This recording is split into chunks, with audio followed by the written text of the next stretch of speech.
Axel and Hazel. These are the characters you choose from in Code Bunny to experience their story. No matter who I picked first, I would land in the same first level, but both characters have mechanics that separate them. Axel spins and bounces. Hazel marks and slashes. Axel has an EX meter that can allow you to take an extra hit, and Hazel has karma, which is what her damage is centered around. After beating the intro level and boss, I was greeted by the backstory of this world. In the year 2090, on planet Lumina, Aether, the most powerful and versatile energy, was discovered. Tech advances were made to use and obtain more Aether from its source, Comet Iliaster, because of the company Lagos Hyperbolics and the government working together creating the VY space program. That's where the squad gets introduced. From here, each character will have their story unfold.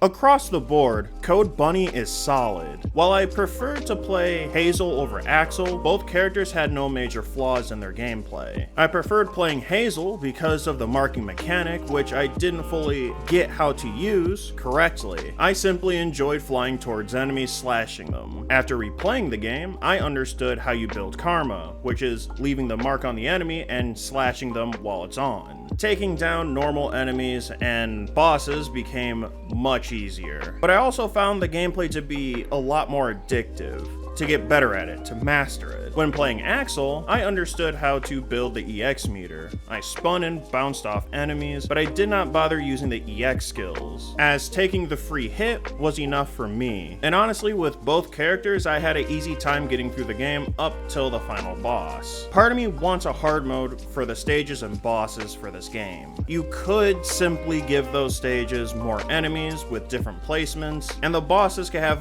one more HP bar and attack a little bit more often, though the second one might piss people off. I'm not too sure about that one, but I hope you get what I'm trying to say. I simply just want a little bit more video game, and I think a hard mode would suit this game well. But not having it in the game is not the end of the world. I'll make it. It's a good product already. The story of Code Bunny is well told, but I found it a little bit too wordy at times. Not to spoil anything major, both Axel and Hazel have different backgrounds, however their story arc that you play through for both have similar themes. I definitely preferred Hazel's story over Axel. The dialogue for the most part was short and to the point, without sacrificing moments where it might show that character's personality. For Axel, I just felt that there were too many moments where I thought, yeah, I get it, and yet the characters kept talking. I could have done classic mode to avoid this, but I do want to experience everything the game has to offer, and I would rather not miss out on cool character moments. Speaking of those characters, I wish that the main duo had interconnected stories. As it stands, the character you pick is the main character, while the other one becomes a side character. I thought it would be cool if the characters went on the same missions and met up every now and then. You would have to adjust a few things to even make that happen, but I feel like that could work, and it would make both characters feel important to the story. Listen, in both stories that you play, the main duo interact with each other, but only once, and both of them were really sweet moments. I just think it'd be cool if there were more.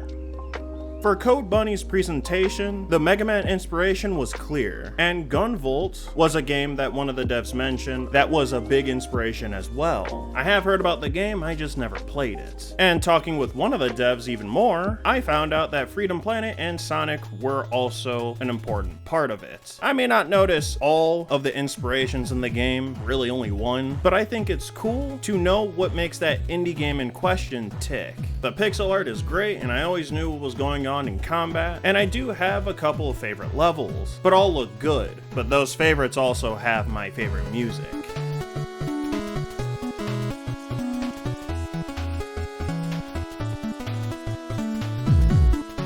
So, those were my thoughts on Code Bunny. It's a fun indie game, and for the price of $9.99, I'd say it's worth it. Code Bunny is only on itch.io for now. Putting it on Steam later apparently is in the cards. I just don't know when it's gonna happen. Oh, and to the devs, seriously, nice work on Code Bunny. Anyway, that's it from me. I'll see you in the next one.